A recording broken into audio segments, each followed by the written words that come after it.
यहीं पर विश्राम करें, यहीं पर रुक जाएं। संत ने सरल स्वभाव से, माधुर्य भाव से कहा कि बच्चा आ जाओ, हमारा तो काम है शिष्य बनाना। तो शिष्य ने बोला महाराज आप तो बड़े आसानी से मानते। बोले करना क्या है? शिष्य ने पूछा करना क्या होगा महाराज? तो संत ने कहा कुछ करना नहीं, शाम सुबह भोजन होगा, प्रसादी होगा, भगवान की आरती होगी, पूजन होगा, और जो समय शेष बचता है राम राम बस करते रहो, और कोई काम नहीं। तो महाराज भरपूर भोजन मिल जाता है बस। बोले नहीं, जो भी इच्छा हो सो खाओ। बोला एक पंक्ति में ही भंडारा समाप्त हो जाता है, 2-4 पंक्ति। महाराज ने बोला कि भाई आपको जरूरत जैसी हो वैसे बताओ। बोला ऐसा है महाराज, मान लीजिए थोड़ा हम ज्यादा खाते हैं तो, और ज्यादा खाएंगे पेट पात में तो हमारा काम होगा नहीं। तो संत ने कहा कि तो तुम अलग बैठ के खाना। जो भी हमारे यहाँ पंक्त होता है, 4-5 पंक्त में सब आते हैं साधु संत, जो लोग आ जाते हैं प्रसाद पाके। बोले कोई कमी तो नहीं? बोले कितना खाना हो। अब महाराज सोच रहे हैं कितना खाता है, केवल इसका खाता ही खाता है, केवल खाने पे ही खाता है। बोला महाराज देखिए सब काम तो हो जाएगा, लेकिन ये राम राम नहीं हो पाएगा। हम क्योंकि बहुत ही आलसी हैं, हम खाते तो हैं लेकिन कुछ करते नहीं महाराज। अगर इस शर्त पे आप रखो, महाराज जी ने कहा कि सब करने वाले हैं, एक वैसे ही पड़ा रहेगा, एक वैसे ही पड़ा रहेगा तो क्या जाता है, चल ठीक है। महाराज खाने लगा, रहने लगा। संत को बड़ा कष्ट होता, इसका जीवन क्या होगा इस धरा पर, ये केवल असाध्य ही। महाराज महाराज नारायण नारायण नारायण चलने दीजिए, इसका क्या होगा? अरे मेरे साथ है, खा ले रहा, पी ले रहा है, लेकिन अगर ये अंत में जब जाएगा प्रभु के पास तो क्या करेगा?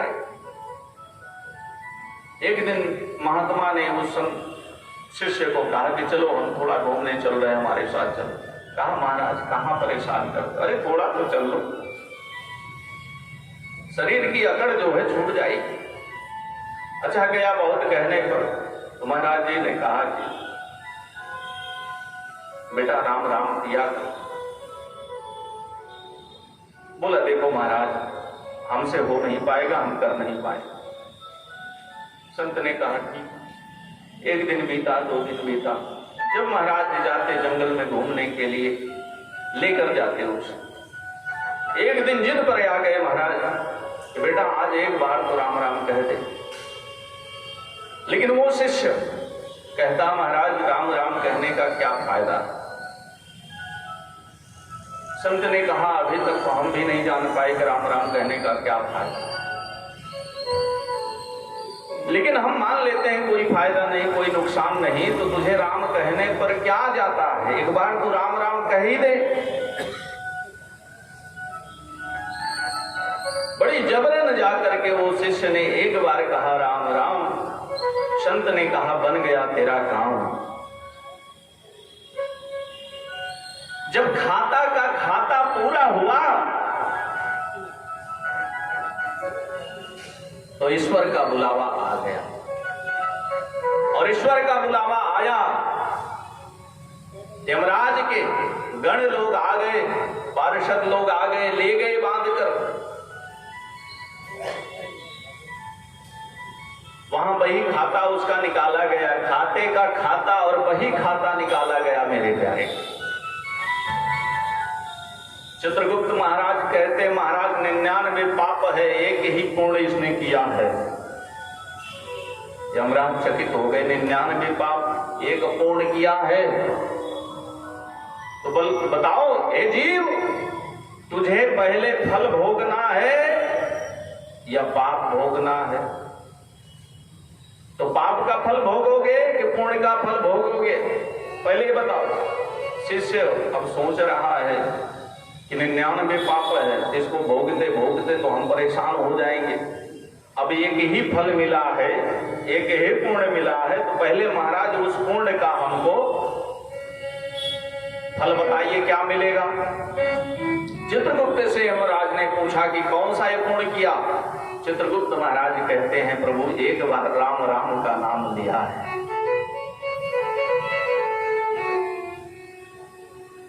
शिष्य के कानों में गया कि गुरुजी ने एक बार राम राम कहला दिया था, वही आज पुण्य बचा हुआ है। तो यमराज के चरणों में गिर पड़ा शिष्य कि ये राम राम का मतलब क्या है?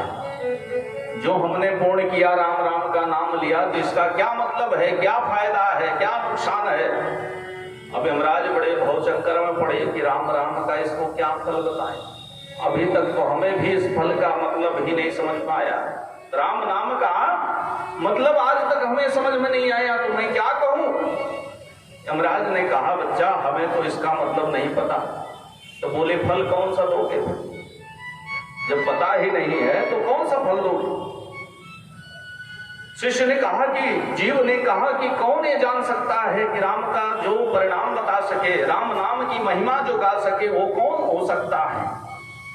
बोले हमारे ख्याल से शिव जी 24 घंटे रहा करते हैं। राम राम की चर्चा वो हर वक्त किया करते हैं। तो बोले शिव के पास चलो। यमराज कहे तुम कहां तैयार हो गए हो? कहा कि नहीं हम चलेंगे, हमको फल भोगना है, आपको फल भोगना है, तो हम चलेंगे।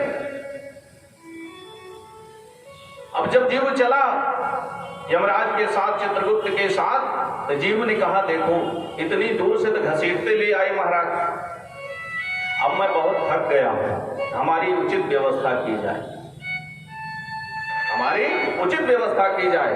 यमराज ने कहा देखो चलो, नहीं तो कोड़े से मारे जाओगे।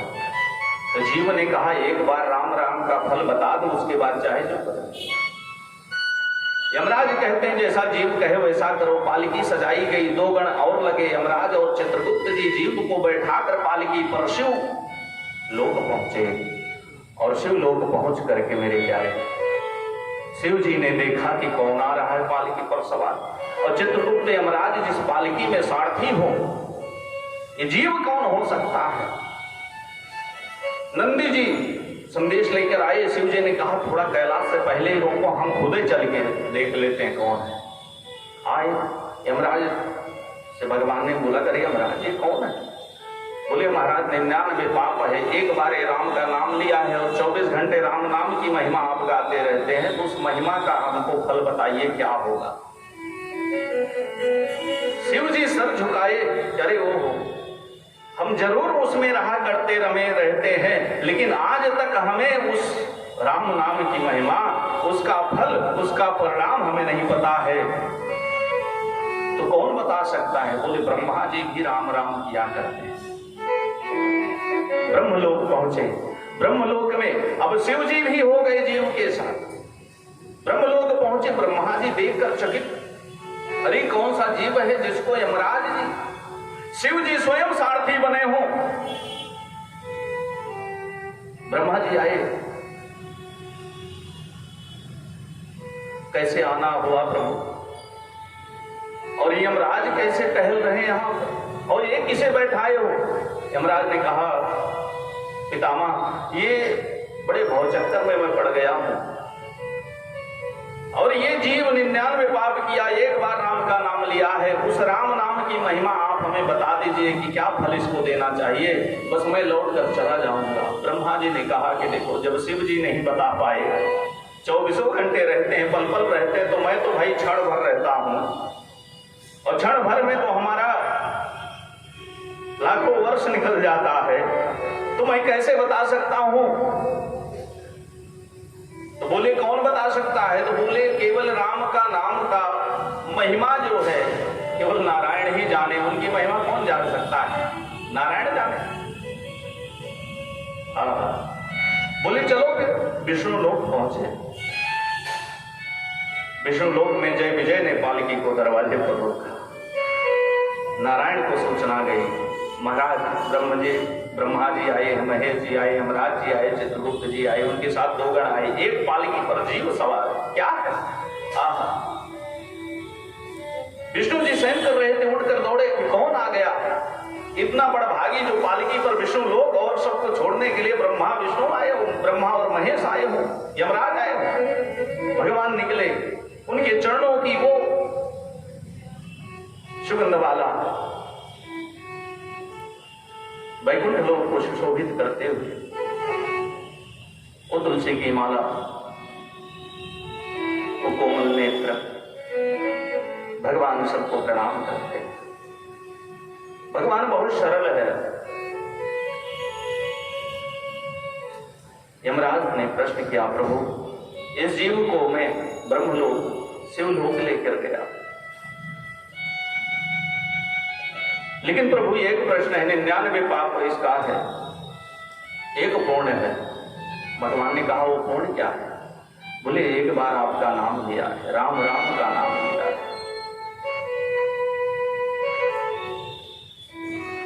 इसका फल क्या होगा?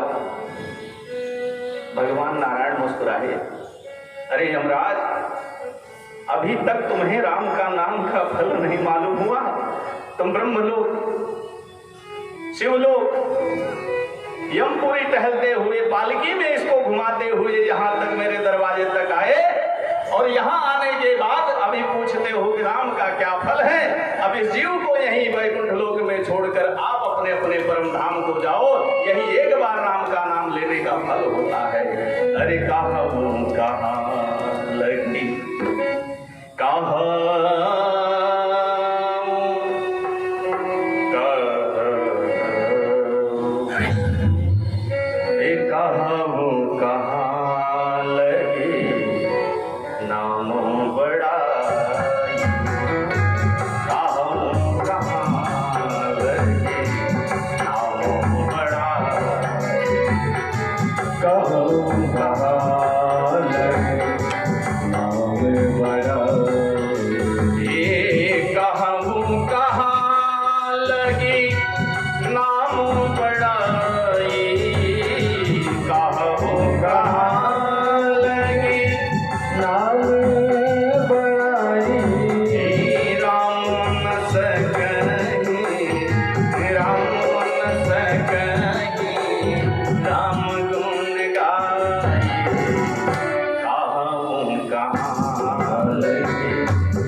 भक्ति ज्ञान वैराग्य सबके हृदय में स्फुरित हो गई। सबके मुख से